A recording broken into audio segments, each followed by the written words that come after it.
آج ہم ایک ایسی داستان کا گہرائی سے جائزہ لینے والے ہیں جو ٹھیک ہے، سچ کہوں تو یہ کسی کے بھی رونگٹے کھڑے کر سکتی ہے۔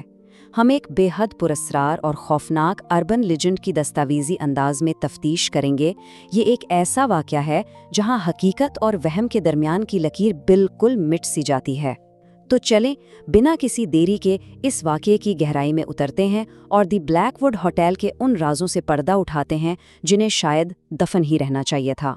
کچھ دروازے کسی خاص وجہ سے ہی بند رکھے جاتے ہیں، اور کبھی کبھی انسان کی زندگی کی سب سے بڑی اور آخری غلطی کسی غلط دروازے کو کھولنا ہوتی ہے۔ ذرا ان الفاظ کی سنگینی پر غور کریں۔ یہ محض کہانی کا آغاز نہیں ہے، بلکہ یہ اس پوری داستان کا نچوڑ ہے۔ تجسس کتنا جان لیوا ہو سکتا ہے، یہ کہانی اسی کے گرد گھومتی ہے۔ ہر پر اسرار واقعے کی طرح اس کی شروعات بھی بظاہر ایک عام سے منظر سے ہوتی ہے۔ تصور کریں، ایک شخص ہے ڈینیل، جو رات کے وقت ایک شدید طوفان میں بالکل سنسان ہائی وے پر ڈرائیونگ کر رہا ہے۔ گاڑی کا فیول ختم ہونے والا ہے اور اچانک جی پی ایس اسکرین خراب ہو کر بالکل کالی پڑ جاتی ہے۔ کوئی سگنل نہیں، بس ایک عجیب سا جامد شور، اور عین اسی وقت گھپ اندھیرے میں ایک ٹمٹماتا ہوا خستہ حال نیون سائن نظر آتا ہے، دی بلیک ووڈ ہوٹل۔ حالات اسے مجبوراً وہاں رکنے پر مجبور کر دیتے ہیں۔ ہوٹل کے اندر قدم رکھتے ہی حالات بالکل غیر فطری محسوس ہوتے ہیں۔ وہاں موت جیسی مکمل خاموشی تھی، کوئی مہمان نہیں، کوئی آواز نہیں، سوائے ایک پرانی گھڑی کی مسلسل ٹک ٹک ٹک کے، اور کاؤنٹر پر وہاں ایک بوڑھی ریسیپشنسٹ بیٹھی تھی جس کی پیلی بے جان آنکھیں لگاتار ڈینیل کو گھور رہی تھیں۔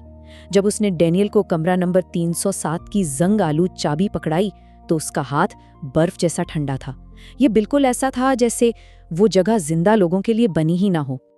اور پھر وہ ریسیپشنسٹ ایک ایسی بات کہتی ہے جو ماحول کو مزید خوفناک بنا دیتی ہے۔ وہ کہتی ہے، آج رات چاہے کچھ بھی ہو جائے، اپنے ساتھ والا کمرہ ہرگز مت کھولنا۔ یہ کوئی روایتی وارننگ نہیں تھی، اس نے ڈینیل کا ہاتھ اتنی مضبوطی سے پکڑا ہوا تھا کہ یہ ایک واضح مافوق الفطرت تنبیہ لگ رہی تھی۔ یہیں سے احساس ہو جاتا ہے کہ کچھ بہت بہت برا ہونے والا ہے۔ ڈینیل لفٹ کے اندر جاتا ہے اور یہاں ہوٹل کے فن تعمیر کی ایک بالکل ناممکن خامی سامنے آتی ہے۔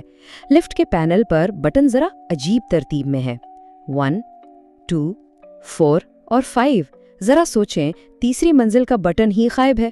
پیرانارمل تفتیش کے دوران یہ ایک کلاسک نشانی ہوتی ہے کہ عمارت کے اندر جان بوجھ کر کسی تاریک راز کو چھپایا گیا ہے۔ جب ڈینیل نے اس غائب منزل کے بارے میں پوچھا تھا تو اس بوڑھی عورت کا چہرہ بالکل تاریک پڑ گیا تھا، اور اس نے کہا تھا، کچھ منزلوں کو ہمیشہ کے لیے بھلا دینا ہی بہتر ہے۔ یہ جملہ اس بات کی پکی تصدیق کرتا ہے کہ تیسری منزل کا نہ ہونا کوئی انجینئرنگ کی غلطی نہیں تھی، بلکہ یہ ایک سوچی سمجھی سازش تھی۔ اور پھر لفٹ میں حالات واقعی قابو سے باہر ہونے لگتے ہیں۔ لفٹ کا ڈیجیٹل ڈسپلے تیزی سے گلچ کرتا ہے، نمبر ادھر ادھر بھاگتے ہیں اور پھر جھٹکے سے لفٹ رک جاتی ہے۔ نمبر 3 پر دروازے آہستہ سے کھلتے ہیں اور سامنے ایک ایسی تاریک راہداری ظاہر ہوتی ہے جو مکمل طور پر ایک گہری خونی سرخ روشنی میں ڈوبی ہوئی تھی۔ اس سے پہلے کہ ڈینیل کے ہوش ٹھکانے آتے، دروازے بند ہو جاتے ہیں اور لفٹ نارمل انداز میں چوتھی منزل کی طرف چل پڑتی ہے، گویا ہوٹل اسے بتا رہا ہو کہ یہاں کے اصول کچھ اور ہی ہیں۔ چوتھی منزل پر قدم رکھتے ہی یہ سارا خوف ایک ٹھوس حقیقت میں بدل جاتا ہے۔ پوری راہداری میں ایک عجیب سی نمی اور چیزوں کے سڑنے کی بو پھیلی ہوئی تھی۔ ڈینیل اپنے کمرے 307 کی طرف بڑھتا ہے، لیکن اس کی نظر راہداری کے بالکل آخر میں موجود ایک اور دروازے پر پڑتی ہے۔ اس دروازے پر نہ تو کوئی نمبر تھا اور نہ ہی کوئی ہینڈل، لیکن اس پر گہرے کھروچنے کے نشانات موجود تھے، بالکل ایسے نشانات جیسے کوئی اندر سے باہر نکلنے کے لیے پاگلوں کی طرح دروازہ نوچ رہا ہو۔ کمرہ 307 کے اندر داخل ہوتے ہی فزکس اور ٹیکنالوجی کے سارے قوانین جیسے دم توڑ دیتے ہیں۔ کمرے کی ہوا حد سے زیادہ سرد ہو چکی تھی۔ پرانا ٹی وی خود بخود آن ہو جاتا ہے، اور حیرانی کی بات یہ ہے کہ پلگ نکالنے کے باوجود وہ بند نہیں ہوتا۔ اسکرین پر چلتے ہوئے جامد شور کے بیچوں بیچ اچانک ایک پیلا اور انتہائی بھیانک مسکراتا ہوا چہرہ نمودار ہوتا ہے۔ یہ چہرہ سیدھا ڈینیل کو گھور رہا تھا۔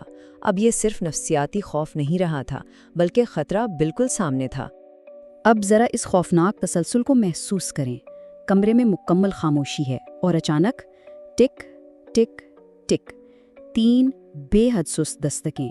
पहले ये आवाज़ बाहर राहदारी वाले दरवाजे से आती है। डैनियल चेक करता है, कोई नहीं होता। लेकिन फिर वही दस्तक ऐन कमरे के अंदर बाथरूम के दरवाजे से आती है। ये वो लम्हा है जहां खौफ अपनी इंतहा को पहुंच जाता है। बाहर का खतरा अब कमरे के अंदर दाखिल हो चुका था। और ठीक उसी वक्त होटल का पुराना लैंडलाइन फोन बज उठता है। डैनियल कपकपाते हाथों से रिसीवर उठाता है और दूसरी तरफ से एक इंतहाई मसखशुदा भारी सरगोशी उभरती है। तुमने गलत कमरा खोल लिया है। जरा तसव्वुर करें उस खौफ का। लॉबी ने दी गई वार्निंग उसे याद आती है। हालांकि उसने वही कमरा खोला था जिसकी चाबियों से मिली थी, लेकिन ये आवाज़ कुछ और ये इशारा कर रही थी।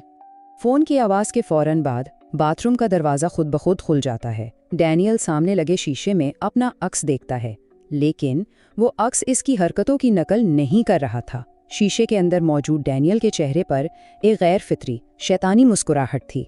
उसकी आंखें बिल्कुल खाली थीं और इसका अक्स अपना हाथ उठाकर सीधा पीछे राहदारी की तरफ इशारा कर रहा था। ऐसी माफौकुल फितरत कहानियों में शीशे का हमशक्ल हमेशा शिकार को आखिरी जाल की तरफ धकेलता है। डैनियल जैसे ही मुड़कर देखता है, उसके कमरे का मेन दरवाज़ा खुला हुआ होता है और बाहर की राहदारी मुकम्मल तौर पर बदल चुकी होती है।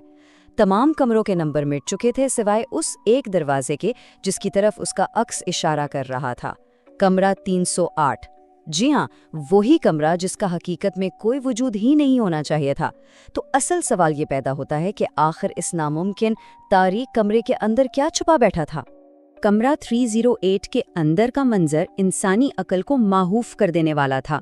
वहां एक औरत के रोने की धीमी आवाज आ रही थी, लेकिन कमरा बिल्कुल खाली था।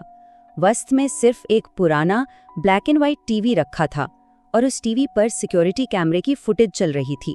इस फुटेज में वाज़े तौर पर नजर आ रहा था कि डैनियल कमरा 308 में दाखिल होता है, लेकिन कुछ सेकंड्स बाद उस कमरे से जो बाहर निकलता है वो डैनियल नहीं था। वो कोई और चीज थी जिसने डैनियल का चेहरा पहना हुआ था। ये वक्त और हकीकत का एक खौफनाक पैराडॉक्स था। इससे पहले कि डैनियल कुछ समझ पाता, टीवी स्क्रीन पर एक लफ्ज उभरता है, लाइव फीड। अब टीवी वही मंजर दिखा रहा था जो उस वक्त कमरे में हो रहा था। डैनियल अब स्क्रीन पर खुद को देख रहा था, लेकिन स्क्रीन में उसके बिल्कुल पीछे एक गैर मामूली हद तक लंबा, काली आंखों वाला वजूद खड़ा था। उसके चेहरे पर कानों तक फैली हुई मुस्कुराहट थी। डैनियल फौरन पीछे मुड़कर देखता है, लेकिन वहां कोई नहीं होता। और जब वो वापस टीवी की तरफ देखता है तो वो वजूद एक कदम और करीब आ चुका होता है। ये हकीकत और स्क्रीन का तजाद वाकई दिल दहला देने वाला है। अचानक टीवी एक जोरदार धमाके के साथ फट जाता है। बत्ती गुल हो जाती है और चारों तरफ घुप अंधेरा छा जाता है। और फिर बिल्कुल डैनियल के कान के पास एक सर्द सरगोशी उभरती है, तुम्हें ये मंजिल कभी नहीं मिलनी चाहिए थी। ये अल्फाज इस बात की आखिरी मोहर थे कि वो अब एक ऐसी जहत में फंस चुका है जहां से वापसी नामुमकिन है। अंधेरे में गीले और भारी कदमों के घसीटने की आवाज़ें उसके करीब आने लगती हैं। डैनियल के मुंह से एक चीख निकलती है और इसी लम्हे राहदारी की लाइट 1 सेकंड के लिए जलती है। इस एक झटकेदार रोशनी में वो मखलूक पूरी तरह बेनकाब हो जाती है। उसकी जिल्द गैर फितरी तौर पर खिंची हुई थी और आंखों की जगह सिर्फ सियाह खोखले गड़े थे। और फिर हमेशा के लिए काला अंधेरा छा जाता है। आइए जरा रुककर इन वाकयात की टाइमलाइन का एक पैरानॉर्मल केस फाइल के अंदाज में जायजा लेते हैं। रात गए, तूफान के दौरान डैनियल की आमद, फिर आधी रात के बाद कमरा 307 के वो अजीबोगरीब वाकयात, ठीक 2:13 पर वो 3 सुस्त दस्तकें, और आखिर में सिक्योरिटी कैमरे की फुटेज का 2:17 पर बंद हो जाना। ये महज 4 मिनट थे, लेकिन ये डैनियल की जिंदगी के आखिरी और सबसे तवील 4 मिनट साबित हुए। अब बात करते हैं अगली सुबह की। जब पुलिस को तफ्तीश के लिए बुलाया जाता है तो उन्हें कमरा 307 मुकम्मल तौर पर खाली मिलता है। जरा सोचिए, वहां किसी किस्म की हाथापाई का कोई निशान नहीं, खून का एक कतरा नहीं, और तो और कोई फिंगरप्रिंट्स तक मौजूद नहीं। डैनियल का वजूद ऐसे मिट चुका था जैसे वो कभी इस होटल में आया ही ना हो। और यहीं से इस पूरे मामले का वो पहलू सामने आता है जिसे सरकारी तौर पर द ब्लैकवुड एनोमली का नाम दिया गया। जब पुलिस ने होटल के तामीराती रिकॉर्ड छाने तो पता चला कि इस इमारत में कभी कोई तीसरी मंजिल बनाई ही नहीं गई थी और कमरा 308, इसका तो कभी कोई वजूद ही नहीं था। डैनियल ने जिस चीज़ का सामना किया और जो सरकारी रिकॉर्ड कहता है, उसके दरमियान का ये खौफनाक तजाद इस लेजेंड की असल बुनियाद है। अब ऐसा नहीं है कि डैनियल के गायब होने पर यह कहानी ख़त्म हो गई। ये अर्बन लेजेंड आज भी जिंदा है। आज भी जब इस हाईवे पर शदीद तूफान आते हैं तो मुसाफिरों को वो नियॉन साइन चमकता हुआ नज़र आता है। आज भी बाज़ लोग ये रिपोर्ट करते हैं कि उन्हें होटल के कमरों में रात 2:13 पर वो ही 3 सुस्त दस्तकें और वो खौफनाक सरगोशी सुनाई देती है। वो एनॉमली आज भी उसी होटल के इर्द गिर्द मंडला रही है। तो इस सारी दास्तान का गहराई से जायजा लेने के बाद एक सवाल जहन में ज़रूर उभरता है, हम वाकई इन जगहों के बारे में कितना जानते हैं जहां हम रुकते हैं? और अगर कभी रात के गहरे सुनाटे में किसी अनजान दरवाजे पर 3 धीमी दस्तकें गूंजें, तो क्या उस आवाज़ के पीछे जाना कभी अक्लमंदी हो सकती है, या फिर खामोशी से दरवाज़ा बंद करके बस सुबह होने का इंतज़ार करना ही वाहिद रास्ता है? खैर, सोचने की बात है।